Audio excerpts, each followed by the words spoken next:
Hey everyone, before the video starts, YouTube cares a lot about something called viewer satisfaction, whatever that means. So if you could leave a comment about anything vaguely related to the video, I want to do a little experiment and see if that affects anything. So please do that. Okay, bye. Okay, so it's the year 2000. We don't have flying cars yet, but we did have Toonami on Cartoon Network, so fine, I'll take it. Final Fantasy IX was about to come out and become the best Final Fantasy. 9/11 hadn't happened yet. McDonald's still had the dollar menu. Oh, the future's gonna be incredible. I just know it. I was 12 years old. I knew everything about everything, okay? Gosh, shut up, Mom. And other things white kids can say. Late 90s TV was getting really weird, okay? I mean, Powerpuff Girls was cool, but then there was also that, like, absolute inhumane abomination that was Angela Anaconda. However, there was one show that perfectly captured the feeling of being 12 years old in 2000. Malcom In The Middle was the most 2000 show there ever was, okay? The poster child for the phrase, they could never make this today. From 2000 to 2006, it was possibly one of the most unhinged TV shows, like, maybe ever? Now, you're never gonna believe this, but April 10th, 2026, they're coming out with a long-belated millennial nostalgia bait sequel miniseries of a beloved 2000 show.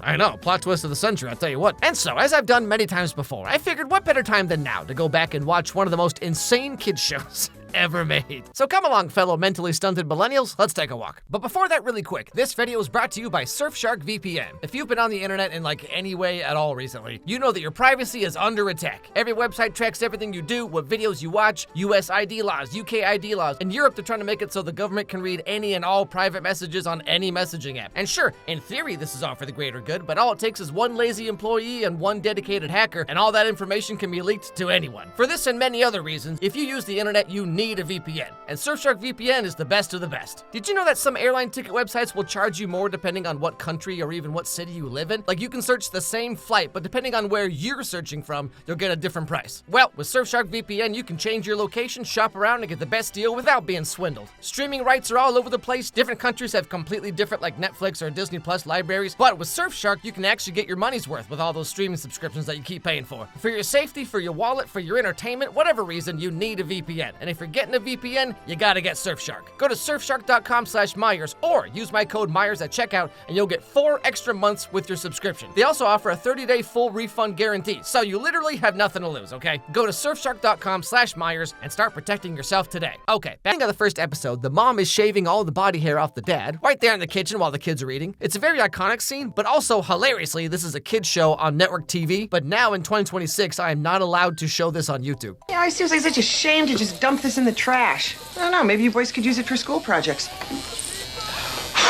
Arms up. Dude. Malcolm, you come right home from school today.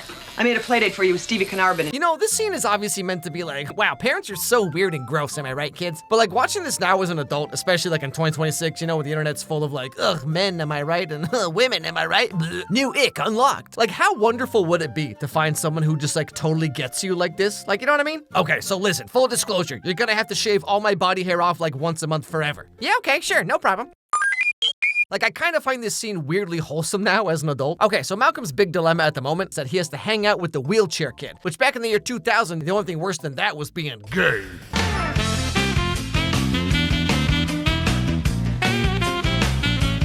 You kids. Dang. You just take your legs for granted, you know, like nothing could ever happen to them. Well, let me tell you something. There's meningitis, there are car accidents. I could be giving you a spanking and accidentally snap your spinal cord. I don't take my legs for granted, Mom.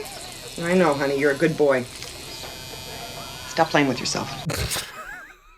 We're just getting off to a running start, huh? So Malcolm goes to school, and it's art class time, which when you're a young 12-year-old boy just getting into anime, art class is a magical time, okay? Because you could draw girls with boobs. Oh, Malcolm, this is wonderful.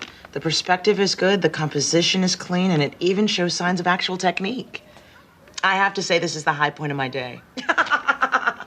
How's that for sad? Man, you think being a teacher in 2000 was bad. I cannot imagine being a teacher now. Like, kids used to be rambunctious ne'er-do-wells just for the love of the game, you know what I mean? But like now it's like everything's going on TikTok, everyone's trying to go viral, every kid's trying to be the next bad baby or whatever. So hats off to anyone who decided to become a teacher in like the 2020s. Anyway, so after this, Malcolm gets called into the office to talk with the counselor about something, which is how conversations work.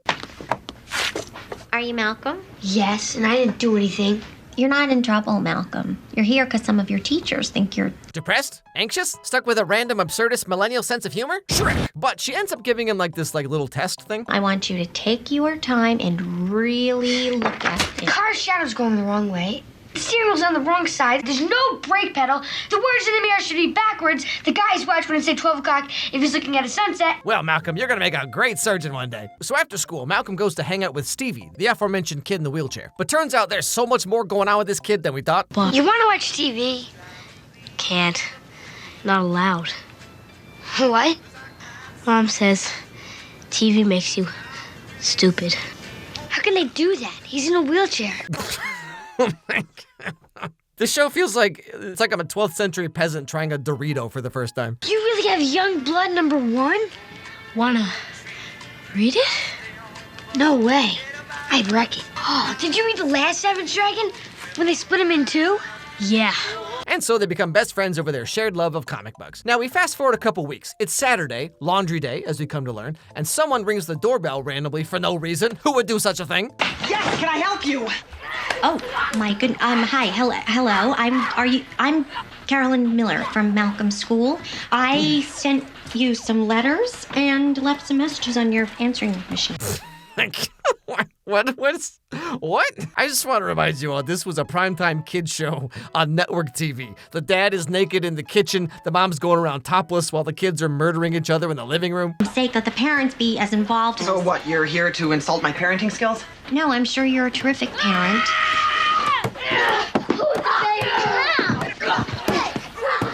I know this is like a super cliche phrase at this point, but like, could you even imagine someone making a show like this today? Anyway, so the mom talks to the school counselor, and then at dinner that night, we learn what all this was really about. It's about Malcolm. I didn't do it. Yes, he did. I saw him. A teacher from school came by, and she ran some tests with Malcolm. He has an IQ of 165. They have a special program for gifted children. They have advanced textbooks and devoted teachers and all sorts of good things they don't want to waste on normal kids. Mom, no. I don't want to. And so the mom has to give Malcolm a real talking to about how the family's pretty poor and nothing good ever happens to them. So Malcolm should be grateful for such a lucky opportunity because now he gets to grow up to be a burnt-out art kid like all the rest of us. Lucky you have so many gifts that other kids don't have.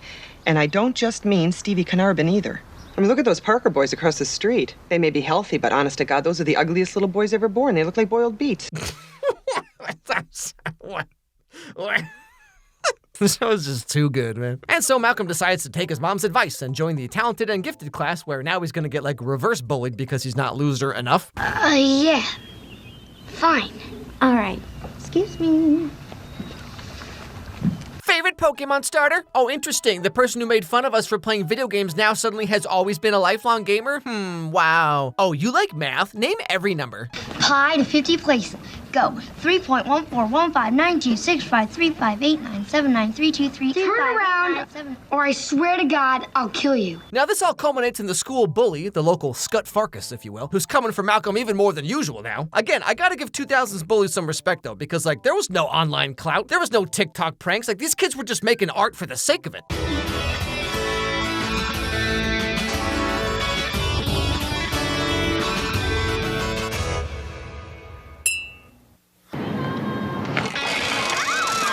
And so Malcolm ends up on top, somehow, because now everyone thinks the bully punched the wheelchair kid, which was a faux pas even back in the year 2000. And that's more or less how the show gets started. So there's Malcolm, Reese, Dewey, and then they have an older brother, Francis, who was sent off to military school because he's gonna be a great Twitch streamer one day. Dad, I know what you're gonna say, and believe me, I totally agree with you. There is no excuse for what I did. It was just, I'm hoping against hope that you will give me another chance, which I admit I don't deserve.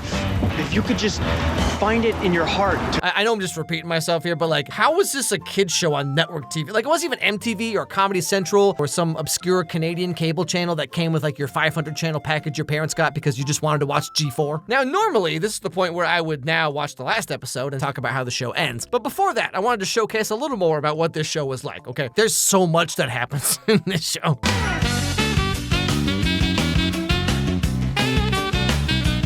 Now, this episode is mostly famous because this is where that meme scene comes from, where Malcolm is trying to play street hockey, but he doesn't know how to skate. No one in the family can buy skates until after they take lessons from him. So take the lessons. You don't get it. My dad's like a total fanatic about skating. He doesn't even call it skating. He calls it the Brotherhood of the Wheel. And despite everyone's warnings, he finally decides to ask his dad to teach him how to roller skate, which leads to this. Dad, I want skating lessons. Son, you know, once you start, there's no going back. This is like exactly how I reacted when my 8-year-old nephew was like, Uncle Max, have you ever heard of Dragon Ball Z? I see the time has come, but first you must learn the legends of the very back shelf of Sam Goody in 2001. Now this episode has one of my favorite joke tropes where like you have the dad who's not like an idiot necessarily, but he's just very unassuming, you know? But then here is his time to shine when we learn that he was actually like some world champion roller skater back in like the 70s.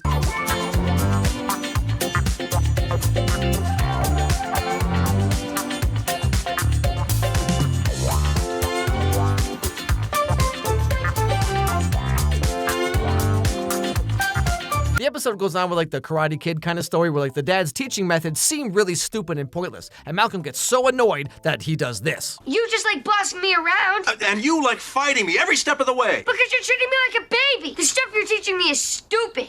Okay, that's it. You just lost these, pal. Oh yeah? Well... you! And thusly, Malcolm finally found the end of things white kids could say to their parents. And so for punishment, the dad does this thing where he just has Malcolm sit down and call him like every insult, swear word imaginable right to his face. A stinking son of... To my face.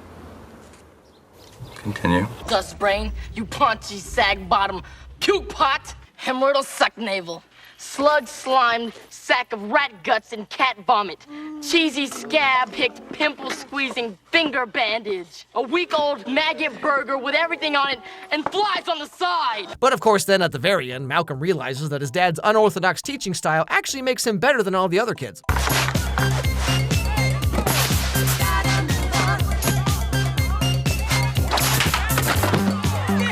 know I look like an idiot, but I'm kicking ass.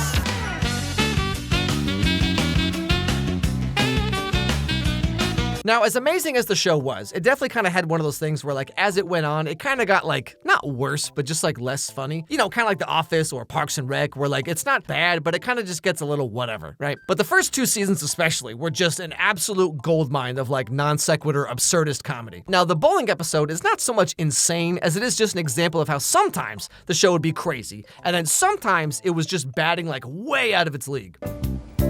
We're going bowling tonight with some kids from school. It's like 4 boys and 6, girls. You know, girls. So this episode is about how there's a bowling party with kids from school, and neither parent wants to take the kids there. So it does this like timeline split of what would happen if the mom took them versus the dad, but it does it like at the same time. March! Come on, son. Race you to your room. Oh, boys, you are gonna have so much One fun. complaint about your behavior and I'll come down on you like a hammer. Bowling strikes, picking up spares, and when you're getting ready to roll, the girls will be in back of you, checking out the old hinder. This is one of the last places you haven't been banned from. And so the mom and the kids get to the bowling alley, right? But she doesn't have enough money for 2 pairs of shoes. Hi, I need 2 pair of shoes, size 7 and size 9. Coming up. Where did all my money go? I've only got $6. Just give me 1 pair, size 8. You boys can share. And so then, as they walk off the scene, the same kids walk in again with the dad in like this mirror-flipped version of the same scene. See? Told you we'd find it. Now, let's just get you set up with some shoes. Ooh, pricey. Good thing I stole some cash from your mom's wallet this morning. And so, like, this is kind of what I mean here, where it's like at its core, Malcolm in the Middle was just like a raunchy, gross-out sitcom for 12-year-old boys. But then every so often, you get an episode like this, where it's almost like this avant-garde experimental art film or something. Like, the way this show would push the single-camera format was really impressive, especially for the time. It's kind of like how people talk about Bluey today, where it's like, oh, it's just a cute little kid show, but some of the episodes are surprisingly well-crafted. And that's how Malcolm in the Middle was like 25 years ago. Hey, check it out. Beth Ballard's here. Yeah, I hear she's why Mr. Thomas got fired. What? Okay. You could just say anything on this show. So in the mom timeline, she goes like full mom mode and decides to stay and chaperone the kids, you know, like moms do. Where are the parents? Are there no parents here? Mom, please don't. Where are your parents? Who's chaperoning this? Mom, we don't need a chaperone. Okay, it's me. You could cut the hormones around here with a knife. You know, my mom did this exact same thing like so many times when I was a kid. Like, I don't know why, but my parents were so worried I was gonna like get a girl pregnant or something. Like, they just had so much unfounded confidence in me. Like, I appreciate them thinking girls would want this. Turns out being in state honor choir and talking about bionicles all day works better than any health class PSA video. What are you doing? Try this one. It's a lighter ball. Mom, this is a little kid's ball. Do it. Try it. Okay, watching this back like 25 years later, Why is Malcolm's mom kind of hot though? Is she single? But of course, in the dad timeline, he just kind of nopes out of there and goes bowling by himself, leaving Malcolm free to flirt with the hot girl. And by that, I mean she is clearly pretty and meant to be hot to the characters and to the viewers who are probably also 12-year-old boys, and therefore me calling her the hot girl is not me making a statement about her from my current age and point of view, but rather this is clearly what is being insinuated with this character and how they made her look and how the characters in the show react to her in this particular scene. Are you deaf? What? I guess that's a yes to the do you like my lip gloss question. Yeah, yes. I mean, why wouldn't I say yes to anything you ask? Hey, not bad. You're a pretty smooth talker.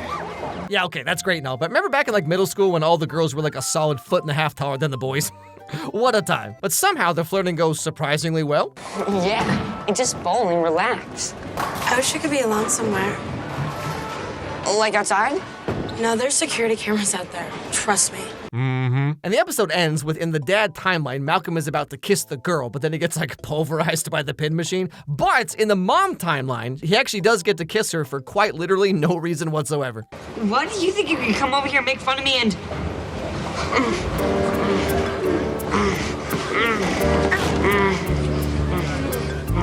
Okay, that's it. Oh, for God's sake, you are worse than your father. What?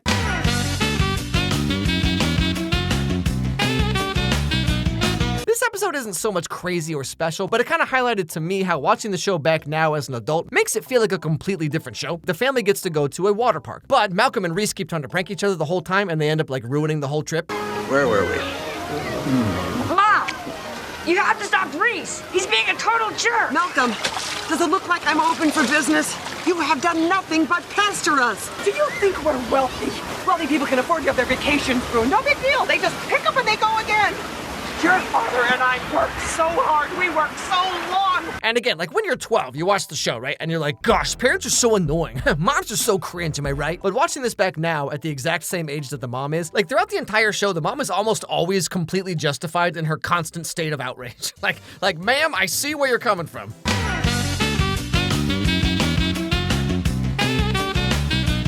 So by season 4, the mom gets pregnant again, and they have a little brother for the rest of the show, but while she's preggo, she imagines what life would be like if she had 3 girls instead of 3 boys. Renee,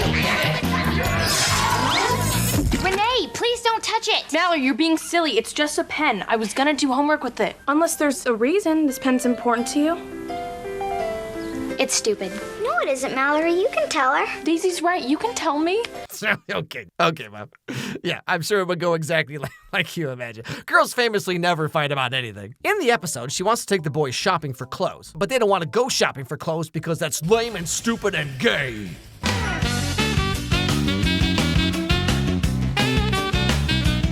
And so the mom imagines how fun it would be to have 3 girls who love shopping. Now, Renee, I know you love your sister, but you can't live her life for her. And Mallory, I know you want to look older and more sophisticated, but trust me, that $3 lip gloss is working just fine.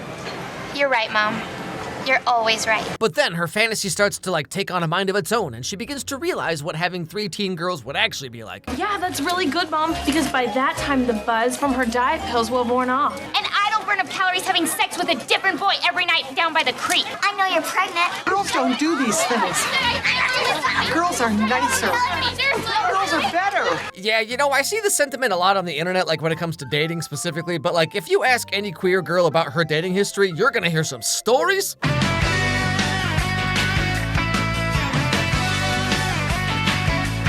Now, obviously, there's a million things I could talk about with this show, but I ain't making no 3-hour video, so I'm just gonna fast forward a little bit here. Berries and cream, berries and cream. I'm a little lad who loves berries and cream. Berries and cream, berries and cream. I'm a little lad who loves berries. Dewey, get out of there. That's not your family.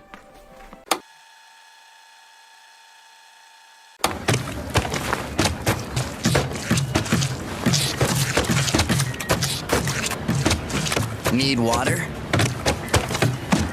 Capri Sun Roaring Waters with a roaring flavor of fruit. Get your water in a pouch. They look like babies. Hey, it's baby bottle pop. It's a baby bottle pop. Just stick the pop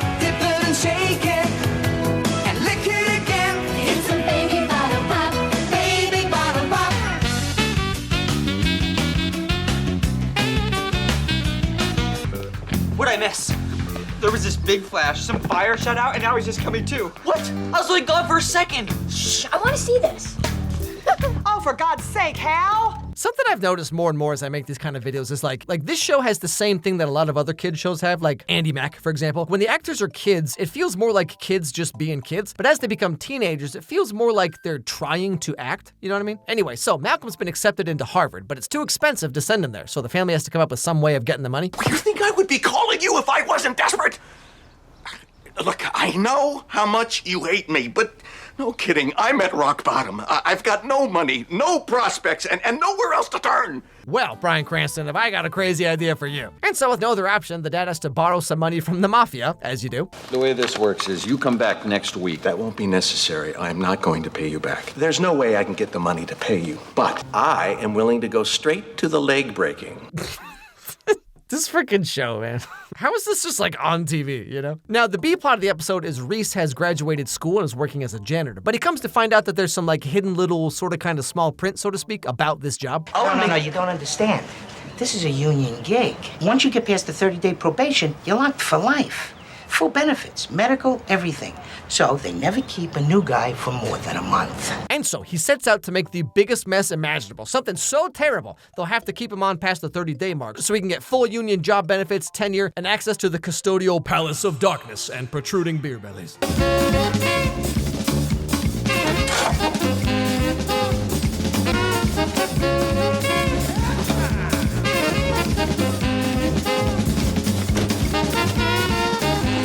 I'm sorry, I know I'm saying this a lot, but like, what the heck even was this show, man? I thought Pete and Pete was crazy. I had no idea what was in store for my young millennial mind. Now, back with Malcolm, he and Stevie are still really good friends, and they're both like super geniuses, right? So they come up with some kind of like super cool programming computer thing. I don't know, okay? I just make cartoons, you know what I'm saying? I've seen some of the programming you boys have done.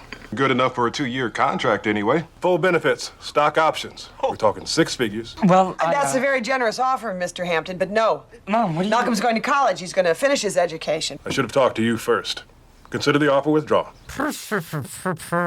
Now, Malcolm's really upset about this, as you can imagine. And it all comes to a head when they're heading off to graduation, and Reese's tiny little silly prank explodes in the car, covering everyone in all of this.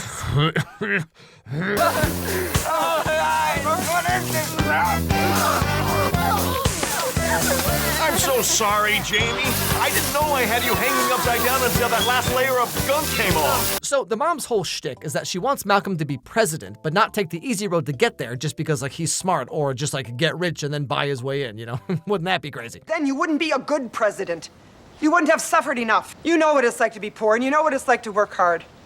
Now you're gonna learn what it's like to sweep floors and bust your ass and accomplish twice as much as all the kids around you. And it won't mean anything because they will still look down on you. Man, you know, not only is this show like insane and also like weirdly artistic sometimes, but it's also bizarrely prophetic. Like 20 years later, we're still having the same exact conversations, except everyone is even poorer now than this family was in 2006. This show was something else, man, I tell you what. But so, Malcolm graduates high school, and there's like this running gag through the entire show that no one actually knows the last name of this family, and even here in the final episode, still going. And now, with his valedictory speech, please welcome Malcolm.